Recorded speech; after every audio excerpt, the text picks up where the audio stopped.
First of all ഒരു 3D ചിത്രത്തിന്റെ ഭാഗമാകാൻ പറ്റിയത് ഭയങ്കര സന്തോഷമുണ്ട്. കാരണം ഇപ്പൊ ചെറുപ്പം മുതൽ 3D സിനിമകൾ കണ്ടിട്ട് ഒരിക്കലും നമ്മൾ പ്രതീക്ഷിക്കുന്നില്ല ഒരു 3D സിനിമയുടെ ഭാഗമാകാൻ പറ്റും.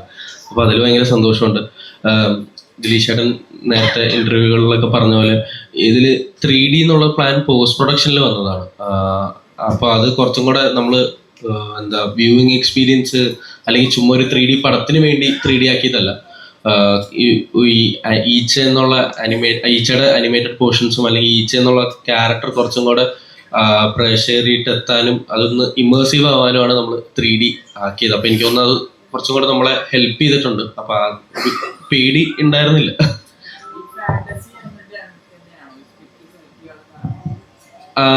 അതെ അതെ. ഈ ഒരു സംസാരിക്കുന്നുള്ളൊരു ഈച്ച എന്ന് പറയുന്ന ഒരു കോൺസെപ്റ്റ് ഭയങ്കര രസമുണ്ടായിരുന്നു കേട്ടപ്പോ. പിന്നെ ഈ പറഞ്ഞ പോലെ ഭയങ്കര അടിപൊളി ടീമാണല്ലോ. ദിലീഷ് ചേട്ടൻ ഡയറക്ട് ചെയ്യുന്നു, ആഷികേട്ടൻ ക്യാമറ ചെയ്യുന്നു എന്നൊക്കെ പറയുമ്പോൾ എന്തായാലും ഭയങ്കര എക്സൈറ്റഡ് ആയിരുന്നു.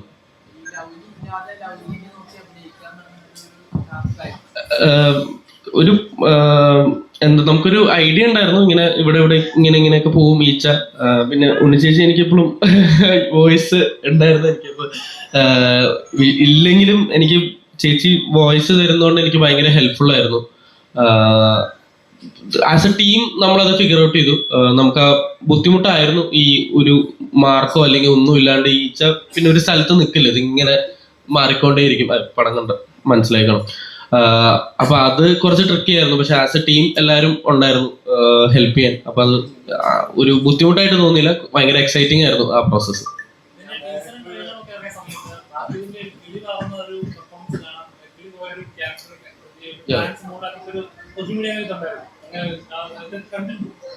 അങ്ങനെ ഞാൻ കണ്ടില്ല. അങ്ങനെ കിളി പോയൊരു യാത്രയല്ല, കുറച്ച് ഡ്രീമി ആയിട്ടുള്ളൊരു കുറച്ച് സ്വപ്നങ്ങളൊക്കെ കണ്ട് കുറച്ച് എന്താ പറയാ ഒരു കുറച്ച് ലോസ്റ്റ് ആവും. പക്ഷെ എന്നാലും ഒരു ഡ്രീമി ബോയ് ആണ് ബോണി. അങ്ങനെ കിളി പോയി നടക്കുന്നതായിട്ട് തോന്നുന്നില്ല എനിക്ക്.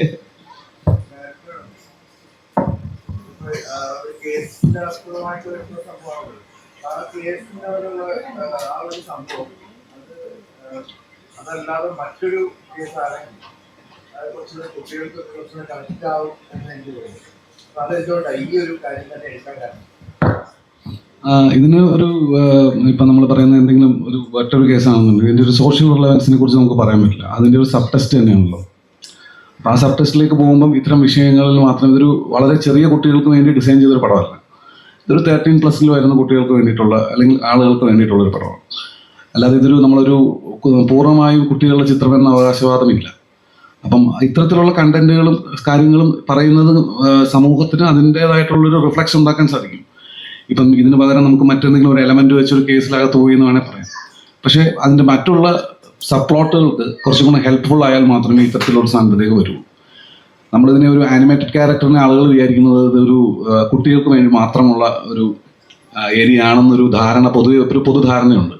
അതല്ല, അഡൾട്ടായിട്ടുള്ള ആളുകൾക്കും ഇതിനെ നമുക്ക് സ്വീകരിക്കാൻ പറ്റുമ്പോൾ അത്തരത്തിലുള്ള കണ്ടന്റുകൾ അവരിലേക്ക് വരണം. അല്ലാതെ നമ്മളൊരു പൂർണ്ണമായ ഒരു ഫാന്റസി സിനിമയായിട്ട് അതിനെ വെച്ചാൽ അത് അങ്ങനെ ഇരിക്കും. അത് അങ്ങനെ ഒരു സിനിമയല്ല ഇതിൻ്റെ ഒരു ബേസ് ഐഡിയ. അപ്പം അതുകൊണ്ടാണ് അത്തരത്തിലുള്ള ഒരു കണ്ടന്റിലേക്ക് പോയത്.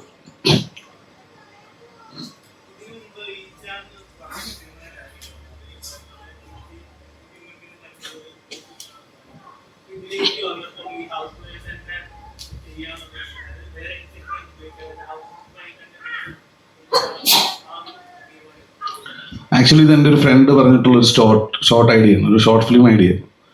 അപ്പോൾ ആ ഐഡിയയിൽ ആ കഥയിൽ ശ്രീജിത്ത് എന്ന് പറഞ്ഞൊരു ഡയറക്ടറാണ്. അപ്പം പുള്ളി ഐഡിയ പറയുമ്പോൾ തന്നെ അതിൻ്റെ അകത്ത് ഹൗസ് ഫ്ലൈ ആയിരുന്നു. പിന്നെ നമ്മളതിനെ മാറ്റേണ്ടെന്ന് വെച്ചു. കാരണം എല്ലാ സ്ഥലങ്ങളിലും ഭയങ്കര ഡേർട്ടായിട്ടിരിക്കുന്ന സ്ഥലങ്ങളിലും എല്ലാ സ്ഥലങ്ങളിലും എപ്പോഴും കോമൺ ആയിട്ട് കാണാൻ പറ്റുന്നൊരു ഈച്ച. ഒരു പക്ഷേ ഈച്ച മനുഷ്യനെ പോലെ തന്നെയാണ്. മനുഷ്യൻ ഉറങ്ങുമ്പോൾ ഈച്ച ഉറങ്ങും, മനുഷ്യൻ എഴുന്നേൽക്കുമ്പോൾ ഈച്ച ഉറങ്ങും. അങ്ങനെ തന്നെയാണ് അതിൻ്റെ ഒരു എന്താ പറയുക ഒരു ജനറ്റിക് ക്ലോക്ക് അങ്ങനെ തന്നെയാണ്. അപ്പം നമ്മളുടെ ഏറ്റവും അടുത്ത് നിൽക്കുന്ന നമുക്ക് എപ്പോഴും കാണാവുന്ന വിസിബിളായിട്ട് കാണാവുന്ന നമ്മുടെ തൊട്ടടുത്തുള്ളൊരു ഇൻസ്ട്രക്റ്റിനെ നമ്മൾ എടുക്കുമ്പോഴായിരിക്കും കുറച്ചും കൂടെ അതിനെ റിലേറ്റ് ചെയ്യാൻ പറ്റുക. അപ്പം അതുകൊണ്ട് ഈച്ചയിലേക്ക് ലാൻഡ് ചെയ്തു തോന്നുള്ളൂ.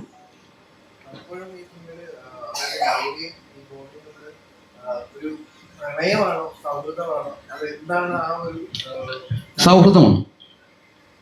ഒരു പ്രണയം എന്ന് നമുക്ക് അതിനെ പറയാൻ പറ്റില്ല. കാരണം ആ ഒരു തലത്തിലേക്കല്ല അത് എൻ്റെ റിലേഷൻ. നമുക്ക് അങ്ങനെ തോന്നും, അതായത് കുറച്ചും കൂടെ ഡെപ്ത് ഫീൽ പോലെ തോന്നും. അത് ക്യാരക്ടറിന്റെ ഇമോഷൻസ് അങ്ങനെയാണ്. ആ ക്യാരക്ടേഴ്സ് രണ്ടുപേരും ബേസിക്കലി അങ്ങനെ തന്നെയുള്ള ആളുകളാണ്. അവർ രണ്ടുപേരും ഒരു പ്രണയമല്ല. നമുക്ക് തോന്നാം അങ്ങനെ ഒരു ലെയർ ഇല്ലേ എന്ന് തോന്നാം. പക്ഷെ അതൊരു സൗഹൃദത്തിലേക്ക് നമ്മൾ മാത്രം ആലോചിച്ചാൽ ആ ഒരു ലെയറിൽ തന്നെയാണ് നിൽക്കുന്നുള്ളൂ. ഒരു സുഹൃത്തിനെ നഷ്ടപ്പെട്ട ഒരാളുടെ ഫീലിംഗ് മാത്രമേ ഉള്ളൂ ബോണിയിൽ കാണാവുന്നത്. അതുപോലെ തന്നെ തിരിച്ചും ലൗലിയിൽ.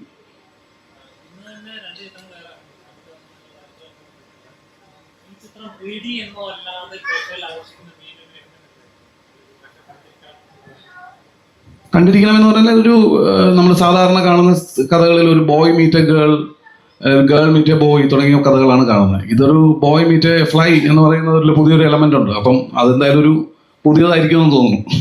അപ്പം അതുകൊണ്ട് കാണാം.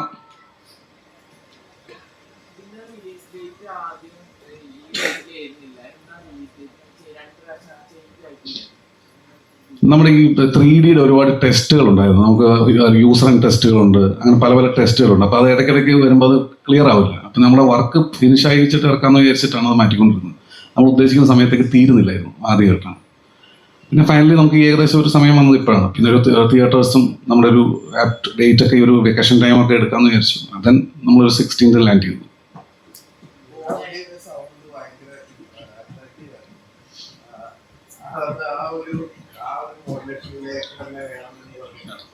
ആക്ച്വലി ഉണ്ണിമായാണ് ലവ്ലി ആയിട്ട് ആക്ട് ചെയ്തിട്ടുള്ളത്. ഉണ്ണിമായ തന്നെ പ്രസൻസിലുണ്ട്. ഉണ്ണിമായാണ് ഉണ്ണിമയുടെ ഫീച്ചേഴ്സും ഉണ്ണിമയുടെ ടോക്കിംഗ് സ്റ്റൈൽസ് ഒക്കെയാണ് നമ്മൾ അതിലത്തേക്ക് അഡോപ്റ്റ് ചെയ്തിരിക്കുന്നത്. സൗണ്ട് നമ്മൾ ശിവാംഗി എന്ന് പറഞ്ഞിട്ട് ഒരാളാണ് ചെയ്തിട്ടുള്ളത്. ശിവാംഗി കൃഷ്ണകുമാറാണ് ചെയ്തിട്ടുള്ളത്. അപ്പോൾ എന്താണെന്ന് വെച്ചാൽ ആ വോയിസ് കുറച്ച് ഏജ് വൈസ് കുറച്ചും കൂടെ കിട്ടാൻ വേണ്ടിയിട്ടാണ്. ബാക്കി ആസ് എ ഉണ്ണിമായാണ് നമ്മുടെ റെഫറൻസ് ക്യാരക്ടർ ലവ്ലിയുടെ. എല്ലാ ഷോട്ടുകളിലും ഉണ്ണിമായ അഭിനയിച്ച് അത് നമ്മൾ ക്യാപ്ചർ ചെയ്ത് അത് വെച്ചിട്ടാണ് ലവ്ലി അനിമേറ്റ് ചെയ്തിരിക്കുന്നത്. കുറച്ചും കൂടെ അത് പറയാൻ അനീഷിനായിരിക്കും കുറച്ചും കൂടെ നന്നായിട്ട് അത് പറയാം.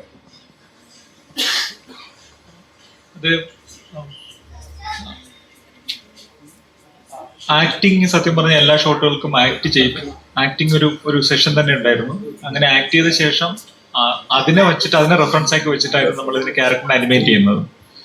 അപ്പോ അതുകൊണ്ട് തന്നെ മിക്കവാറും ഉണ്ണിമാങ്കു ചെയ്യുന്ന എന്തൊക്കെ ആക്ടിങ് ആണോ ആ പർട്ടിക്കുലർ സിറ്റുവേഷനിൽ വരുന്നത് അതിനെ അതേപടി എടുത്ത ശേഷം അതിലെങ്ങനെ ഈച്ചയിലേക്ക് ട്രാൻസ്ഫർ ചെയ്യാവുന്നൊരു പ്രോസസ്സാണ് നടന്നത്. അപ്പം ക്യാരക്ടറായിട്ട് ആദ്യമേ ലവ്ലി എന്നൊരു ഇതിനെ ഇമേജ് വെച്ചത് ഇവരുടെ ഉണ്ണിമാങ്കയുടെ ആക്ടിങ് തന്നെയാണ്.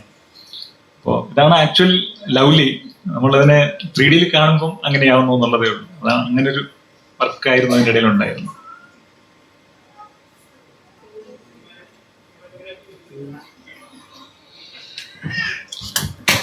പുള്ളി ഇങ്ങനെ ഇടയ്ക്ക് പറയുമായിരുന്നു, അതായത് നിങ്ങൾ ആരെങ്കിലും ഒരു പടം ചെയ്യുകയാണെങ്കിൽ ഞാൻ ട്രൈ ചെയ്യാമെന്ന് തോന്നുന്നു. പിന്നെ ഒരു അവസരം കിട്ടിയപ്പോൾ മുതലാക്കി.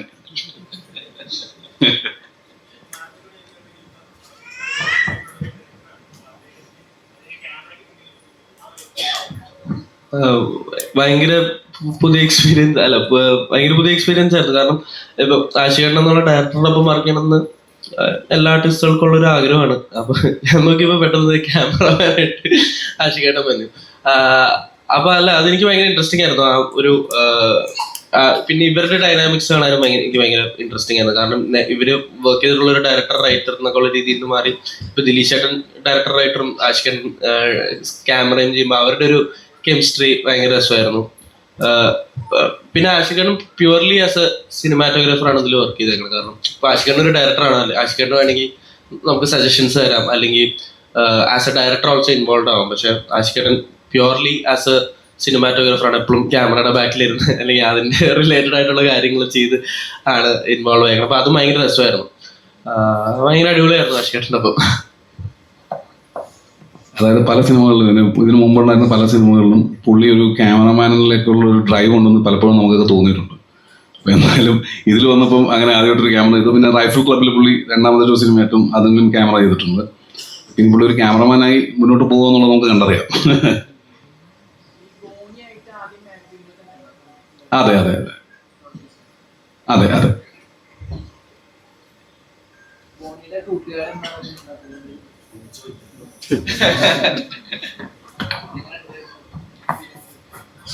നല്ല എക്സ്പീരിയൻസ് ആയിരുന്നു. ഇത്ര നല്ലൊരു ക്രൂവിൻ്റെ ഒപ്പം തന്നെ വർക്ക് ചെയ്യാൻ പറ്റി വളരെ നല്ലൊരു എക്സ്പീരിയൻസ് ആയിരുന്നു. പക്ഷപ്പോൾ പിന്നെ കുമ്പളങ്ങ ഹൈറ്റ്സ് കഴിഞ്ഞിട്ട് പിന്നെ ഹോം ചെയ്തു ഞാൻ. അത് കഴിഞ്ഞിട്ട് ചെയ്ത പടമാണ് ലവ്ലി. അപ്പോൾ ഈ ക്രൂവിൻ്റെ ഒപ്പം തന്നെ മാത്യുവിൻ്റെ ഒപ്പം തന്നെ അഭിനയിക്കാൻ പറ്റി എനിക്ക് നല്ലൊരു കംഫോർട്ടായിരുന്നു. പിന്നെ ആഷിക്കേട്ടൻ ക്യാമറ ചെയ്തു എന്നൊക്കെ പറഞ്ഞപ്പോൾ ഞാൻ എക്സൈറ്റഡ് ആയിരുന്നു. എല്ലാവരും ഉണ്ടായി, കൂളായിരുന്നു.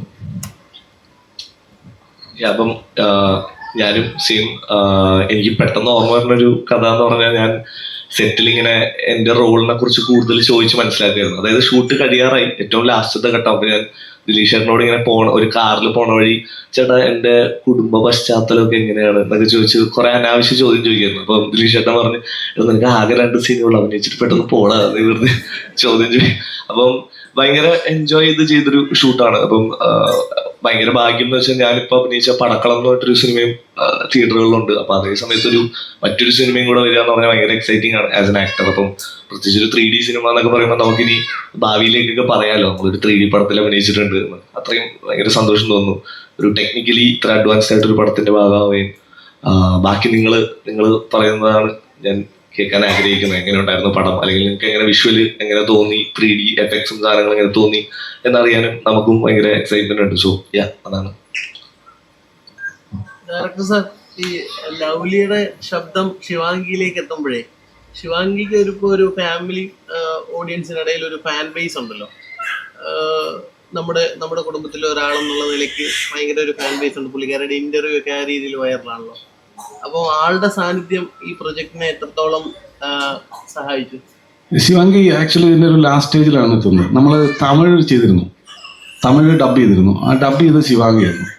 അപ്പം നമ്മൾ നോക്കിയപ്പോൾ ആ സൗണ്ട് ഇതിനും ഒരു ഇത്തരത്തിലുള്ള ഒരു ആനിമേറ്റഡ് ക്യാരക്ടർ, ഒരു എന്താണ് പറയുന്നത്, ഒരു ഈച്ച പോലെ ഒരു ക്യാരക്ടറിന് ആ സൗണ്ട് സ്യൂട്ടബിൾ ആണ്.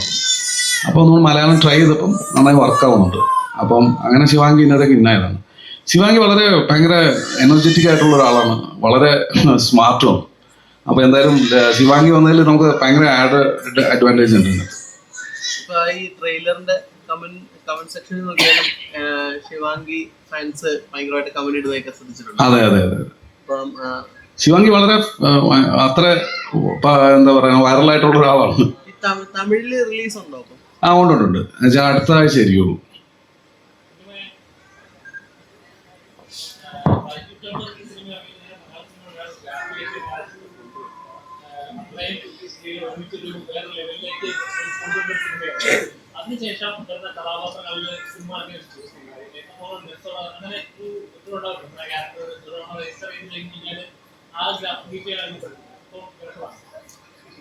അല്ല, എനിക്ക് എക്സൈറ്റിംഗ് ആകുന്ന കാര്യങ്ങൾ ചൂസ് ചെയ്യാന്നുള്ളത് മാത്രമേ ഉള്ളൂ. നമുക്ക് ചെയ്യുമ്പോൾ എക്സൈറ്റ്മെന്റ് ഉണ്ടോ എന്നുള്ളതാണ്. About the scene and the character അത്രേ നോക്കുന്നുള്ളൂ സത്യത്തിൽ. ലവ്ലി, ഞാൻ ഭയങ്കര അനിമേഷൻ പടങ്ങൾ കാണുന്ന, എനിക്ക് അനിമേഷനോട് ഭയങ്കര ക്രേസ് ആണ് ആക്ച്വലി. അപ്പോൾ ഒരു അനിമേഷൻ ക്യാരക്ടറിന് വേണ്ടിയിട്ട് അഭിനയിച്ചു നോക്കാൻ പറ്റി എന്നുള്ളതിൽ ഗ്രേറ്റ്ഫുൾ ആണ്. കുട്ടി സാറ് ഭയങ്കര ഹെൽപ്ഫുള്ളാണ്, അനീഷ് കുട്ടി സാർ. അപ്പോൾ ദിലീപ് പറഞ്ഞിരുന്നത് ലവ്ലിയുടെ ഡാഡിയും മമ്മിയും ഞങ്ങളാണ് എന്നാണ്. അനീഷ് സാറ് ഡാഡി, ഞാൻ മമ്മിയുമാണ് എന്നുള്ള രീതിയിൽ ഞങ്ങളൊരു കുട്ടിയെ നർച്ചർ ചെയ്ത് എത്തിക്കുകയാണ് ചെയ്തിട്ടുള്ളത്. അപ്പോൾ അതിൽ അങ്ങനെ ഒരു അനിമേഷൻ ക്യാരക്ടറിന് വേണ്ടിയിട്ട് അതിൻ്റെ മൂവ്മെന്റ്സ് എങ്ങനെയാണ് എന്ന് നമുക്ക് ടോട്ടലി ഇൻഡെപ്തിൽ മനസ്സിലാക്കാൻ സാധിക്കുന്നത് അതിന് വേണ്ടി വർക്ക് ചെയ്യുമ്പോൾ തന്നെയാണ്. അപ്പോൾ ആ സ്ഥിതിയിൽ ലവ്ലി എനിക്ക് ഭയങ്കര ലേണിംഗ് പ്രോസസ്സിൽ ഭയങ്കര അധികം ഹെൽപ്ഫുള്ളായി നിന്നിട്ടുള്ള ഒരു ക്യാരക്ടറാണ്. ഞാൻ സ്ക്രീനിലില്ല, എനിക്കറിയാം ഞാൻ സ്ക്രീനിൽ ഉണ്ടാവില്ല എന്നുള്ളത്. പക്ഷെ ഞാൻ ഷൂട്ടിൽ മുഴുവൻ വർക്ക് ചെയ്തിട്ടുണ്ട്. ആ വർക്ക് ചെയ്തതും ഇതിൻ്റെ പ്രോസസ്സ് എങ്ങനെയാണ് എന്ന് മനസ്സിലാക്കാൻ വേണ്ടിയിട്ടാണ്. അത് ഒരുപാട് ലേയേഴ്സ് ഉണ്ട് ആ പ്രോസസ്സിന്. അപ്പോൾ അത് ഭയങ്കര അടുത്ത് നിന്ന് കാണാൻ പറ്റി, കുട്ടി സാറിൻ്റെ കൂടെ തന്നെ അതിൽ സഞ്ചരിക്കാൻ പറ്റി എന്നുള്ളതിൽ ഭയങ്കര ഗ്രേറ്റ്ഫുള്ളാണ്.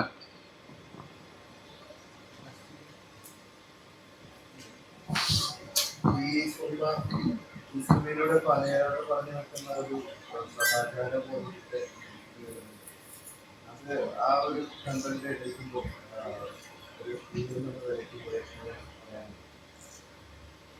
അത് ഷൂട്ട് ചെയ്യുമ്പോഴോ? അതായത് ഒരു സമൂഹത്തോട് ആ ഒരു കണ്ടന്റ് പറയുമ്പോൾ അതുമായിട്ട് ബന്ധപ്പെട്ട് എനിക്ക് അങ്ങനെ ഒരാൾ ഉണ്ടായാൽ ഈ പറയുന്ന പ്രതികരണമാണോ വേണ്ടത്? എനിക്ക് ഇതിനെപ്പറ്റി ഒത്തിരി ഇപ്പൊ റിവീൽ ചെയ്യാൻ പറ്റുമെന്ന് എനിക്ക് തോന്നുന്നില്ല, കാരണം പടം ആൾക്കാർ കാണണല്ലോ. എൻ്റെ ക്യാരക്ടർ ഞാൻ അതിൽ മനസ്സിലാക്കിയത് ആ സിറ്റുവേഷൻ കൊണ്ട് അങ്ങനെ റെസ്പോണ്ട് ചെയ്യേണ്ടി വരുവാണ്.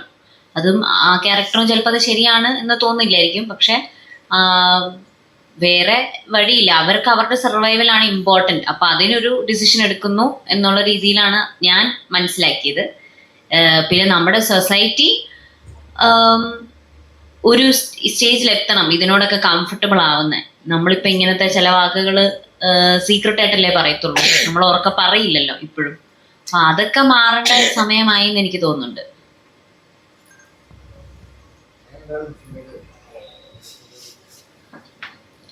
സോ ഇവരൊക്കെ പറഞ്ഞ പോലെ തന്നെ ചെറുപ്പം തൊട്ടേ ഞാൻ ഒത്തിരി ആനിമേറ്റഡ് പടങ്ങൾ കാണുന്ന ഒരാളാണ്. ഞാൻ തിയേറ്ററിൽ തന്നെ പോയി കാണുമായിരുന്നു. പിന്നെ മറ്റേ നമ്മുടെ VCR അങ്ങനെ ഒത്തിരി ആനിമേറ്റഡ് പടങ്ങൾ ഞാൻ ഇപ്പോഴും കാണുന്ന ഒരാളാണ്. അപ്പം അതുകൊണ്ട് തന്നെ ലവ്ലിയിലേക്ക് എന്നെ ഓഡിഷൻ വിളിച്ചപ്പോൾ ഞാൻ ഭയങ്കര ഹാപ്പി ആയിരുന്നു. പിന്നെ ദിലീഷ് ചേട്ടൻ്റെ ഇതിന് മുന്നേ ഉള്ള തമാർ പടാർ എന്ന് പറഞ്ഞ പടം എനിക്ക് ഭയങ്കര ഇഷ്ടമുള്ളൊരു പടമാണ്. അപ്പം അങ്ങനെ മൊത്തത്തിൽ ഞാൻ എക്സൈറ്റഡ് ആയിരുന്നു അന്ന് അതിൻ്റെ സ്റ്റോറി പറഞ്ഞപ്പോഴൊക്കെ. വർക്ക് ചെയ്യാനും അടിപൊളിയായിരുന്നു. ഐ മീൻ നമുക്കിങ്ങനെ മിലിന്ദാണ് കാസ്റ്റിംഗ് ഡയറക്ടർ. അപ്പം നമ്മൾ കുറച്ച് സീൻസൊക്കെ ഇങ്ങനെ ഇംപ്രവൈസ് ചെയ്ത് നോക്കുമായിരുന്നു. കൂടെ അഭിനയിച്ച ആക്ടേഴ്സും എല്ലാവരും ഭയങ്കര ലൈവായിട്ട് നിൽക്കുന്നവരാണ്. അപ്പം നമുക്ക് ഒത്തിരി പോസിബിലിറ്റി ഉണ്ടായിരുന്നു അഭിനയിക്കുമ്പോൾ.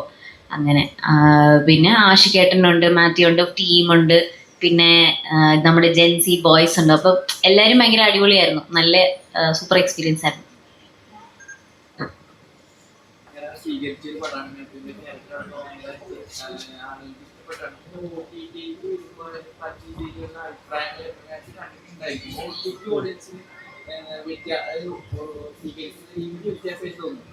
OTT ഓഡിയൻസ്, തിയേറ്റർ ഓഡിയൻസ് ഒറ്റ ഓഡിയൻസ്. അത് തിയേറ്ററിൽ വന്നപ്പോഴേ ആ പ്രശ്നങ്ങൾ തന്നെ ഉണ്ടായിരുന്നു ആ ക്യാരക്ടറിന്. അത് ഈ പറഞ്ഞ പോലെ നമ്മൾ എല്ലാവരും ചേർന്ന് ആ ക്യാരക്ടറിന് എടുത്തൊരു മീറ്റർ ചിലപ്പോൾ തെറ്റിപ്പോയതാണെന്നാണ് എനിക്ക് മനസ്സിലാക്കുന്നത്. അത് ഇപ്പോൾ ആൾക്കാർ ഓവറെന്ന് പറയുന്നത് ഓവറായിട്ട് തന്നെയാണ്. പിന്നെ ആ ക്യാരക്ടർ ചില സ്ഥലത്തൊക്കെ അവൻ്റെ സിറ്റുവേഷൻ എന്ന് പറഞ്ഞാൽ അവനൊരു മെഡിക്കൽ സിറ്റുവേഷൻ ഉണ്ടാക്കിയാറുള്ളത് ഒരു സ്ഥലത്ത് പറയുന്നുണ്ട്. വാട്ടെവർ. അപ്പൊ അത് ആൾക്കാർക്ക് ഒരു മെജോറിറ്റി ഓഫ് ആൾക്കാർക്ക് അത് വർക്കായിട്ടില്ല എന്നുള്ളത് അത് മനസ്സിലാക്കുക എന്നുള്ളത് അത് ഓഡിയൻസും അല്ലെങ്കിൽ പ്ലാറ്റ്ഫോം മാറിയതിന്റെ പ്രശ്നമല്ല, അത് നമ്മൾ ചെയ്തതിന്റെ പ്രശ്നമാണ്. അപ്പോൾ അത് കുറച്ചും കൂടെ ചിലപ്പോൾ വൃത്തിക്ക് എല്ലാവർക്കും കൂടെ കൺവിൻസിങ് ആവുന്ന രീതിയിൽ ചെയ്യണമായിരുന്നു. അപ്പൊ അത് നമ്മൾ ആ സമയത്ത് ഷൂട്ടിന്റെ സമയത്ത് എടുത്തൊരു ജഡ്ജ്മെന്റ് പ്രശ്നമാണ്. അത്രേ ഉള്ളൂ. എന്തോ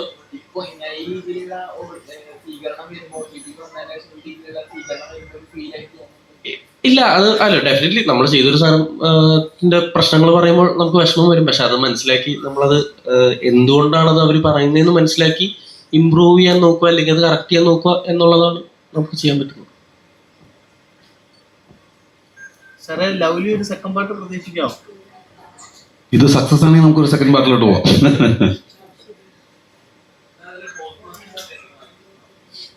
ഒരു എത്ര എടുത്തു, 1 year മുകളിലെടുത്ത് എന്തായാലും. പിന്നെ ഇതിൻ്റെ 3D കൺവേർഷൻസ് ഉണ്ടായിരുന്നു. അപ്പോൾ അതിനൊരു വേറൊരു ടീം തന്നെയാണ്. അപ്പോൾ അതിലേക്ക് കൺവേർട്ട് ചെയ്യാൻ കുറേ സമയം എടുത്തു. കാരണം ഇത്രയധികം ഷോട്ടുകൾ എടുത്ത് കൺവേർട്ട് ചെയ്യണമല്ലോ. അപ്പം അങ്ങനെ ഒരു വലിയൊരു നല്ല കാലഘട്ടം എടുത്തിട്ടുണ്ട്. എന്തായാലും ഒരു 600-700 ദിവസങ്ങൾ തന്നെ എടുത്തിട്ടുണ്ട് അതിന് ടോട്ടൽ പ്രോസസ്സിന്. ഷൂട്ട് ആക്ച്വലി 51 ദിവസം ഉണ്ടായിരുന്നു.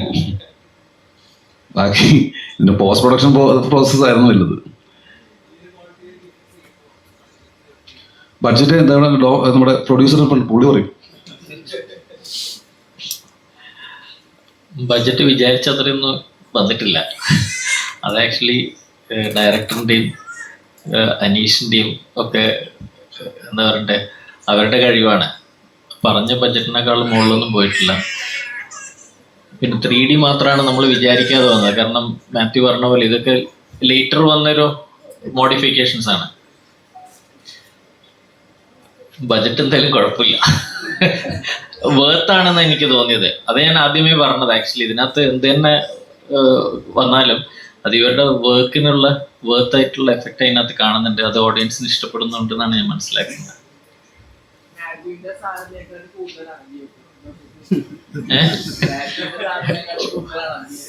നമ്മൾ പൈസയിലല്ലല്ലോ കാര്യം. അവൻ മാത്യു ചെയ്ത എഫേർട്ട് നമ്മളെടുത്തൊരു ഈച്ച അവിടെ പോകുന്നു ഇവിടെ പോകുന്നു പറഞ്ഞാൽ നമുക്ക് ആ എക്സ്പ്രഷൻ ഇടാൻ പറ്റുമോ? നമ്മൾ അവിടെ നോക്കി ഇവിടെ നോക്കി അവസാനം അത് കോങ്കണ്ണായി പോകും. മാത്യു വളരെ കറക്റ്റായിട്ട് അത് എക്സിക്യൂട്ട് ചെയ്തു, നല്ല രീതിയിൽ അത് ഡെലിവറി ചെയ്ത് പുറത്തു വന്നു. ഗൈനക്കോളജിസ്റ്റ് ആയിട്ട് എപ്പോഴാണ് ഡെലിവറി എന്നുള്ള വാക്ക് എൻ്റെ വായിൽ വരും, അതാ പ്രശ്നമിൻ്റെ അത്. എന്തായാലും ഈ ഡോക്ടറുടെ ഈ ഡെലിവറി സക്സസ് ആയി നമുക്ക് വിശ്വസിക്കാം. അതായത് സക്സസ് ആയി കുട്ടി നല്ല രീതിയിൽ വളരുമോ എന്നുള്ളത് ഇനി നാട്ടുകാർ നോക്കണം. ഞാൻ ഗൈനക്കോളജിസ്റ്റിനെ ഡെലിവറി ചെയ്ത് പുറത്തെടുക്കാനേ പറ്റുള്ളൂ. ഞാൻ ഡെലിവറി ചെയ്ത് നല്ല ആരോഗ്യമുള്ള ഒരു കുട്ടീനെ തന്നിട്ടുണ്ട്. നിങ്ങൾ നല്ല രീതിയിൽ അതിനെ വളർത്തി വലുതാക്കണം. അങ്ങനെ വന്നാൽ ഞങ്ങൾ ഇതിൻ്റെ രണ്ടാമത്തെ കുട്ടിയെ കുറിച്ച് കൂടി ആലോചിക്കും. ഓക്കെ, ഡോക്ടർ എപ്പോഴും പറയുന്നതാണ് ഞാൻ അവിടെ സർജറി ചെയ്യട്ടെ എന്നാലും ഇവിടെ ബാറ്റ് കൊടുക്കാൻ പറ്റുള്ളൂ എന്ന് പറയുവേ. അളിയ അങ്ങനെയൊന്നും പറയല്ലേ. അവസാനം അവിടെ കണ്ണൂര് പോകുമ്പോൾ നാട്ടുകാരെന്നെ പഞ്ഞിക്കിടും, ഞാൻ മൊത്തം ബില്ല് കൂട്ടിയിടാന്നൊക്കെ പറഞ്ഞിട്ട്. അങ്ങനെയൊന്നുമില്ല കേട്ടോ. വളരെ തുച്ഛമായ രീതിയിൽ ഡെലിവറി നടത്തി കൊണ്ടുപോകുന്ന ഒരു സാധാരണ ഗൈനക്കോളജിസ്റ്റാണ് ഞാൻ. ഇതെനിക്കൊരു മാർക്കറ്റിംഗ് ആയിക്കോട്ടെ. ഞാൻ ആഷിഖ് ഭായ് എന്നോട് പറഞ്ഞേ ഒരു ദിവസം ഡോക്ടറെ ജയിലിന്റെ സീനും കൂടി അഭിനയിച്ചിട്ട് പോയാൽ മതി. ഞാൻ പറഞ്ഞു ആഷിഖേട്ടാ ഇത് അഭിനയിക്കാൻ നിന്നാൽ നാളത്തെ ബാറ്റ് മുടങ്ങും. പറഞ്ഞു അയ്യോ വേണ്ട വേണ്ട, അത് നമുക്ക് പിന്നീട് സ്റ്റിച്ച് ചെയ്ത് ചേർക്കാം, ഡോക്ടർ ധൈര്യമായിട്ട് പോയിട്ട് ഡെലിവറി എടുക്കുക. അപ്പം എന്തായാലും എല്ലാ ടീമിനോടും എനിക്ക് വലിയ നന്ദിയുണ്ട്. കാരണം ഞാൻ ഒരിക്കലും ഷൂട്ടിംഗ് സ്ഥലത്ത് എൻ്റെ ഷൂട്ട് ഡേയ്സിനല്ലാതെ ഞാൻ ഒരിക്കൽ പോലും വന്നിട്ടില്ല, പ്രൊഡ്യൂസർ ആണെങ്കിൽ കൂടെ. പക്ഷെ വളരെ നല്ല രീതിയിൽ അനാവശ്യമായ ഒരു ചെലവുകളും നടത്താതെ നല്ല രീതിയിൽ അത് ദിലീഷ് ഭായ് എക്സിക്യൂട്ട് ചെയ്ത്. കാരണം അങ്ങേര് ഇതിൻ്റെ പ്രൊഡക്ഷൻ പാർട്ടാണല്ലോ. അപ്പൊ ആ ഒരു വേദന ഒരു പ്രൊഡ്യൂസർ അപ്പുറത്തുണ്ട്, ശരണ്യ ദിലീഷിന്റെ വൈഫ്. അപ്പം എല്ലാം നന്നായി വന്നു എന്ന് വിചാരിക്കുന്നു. അപ്പം എല്ലാവർക്കും നന്ദി, നമസ്കാരം.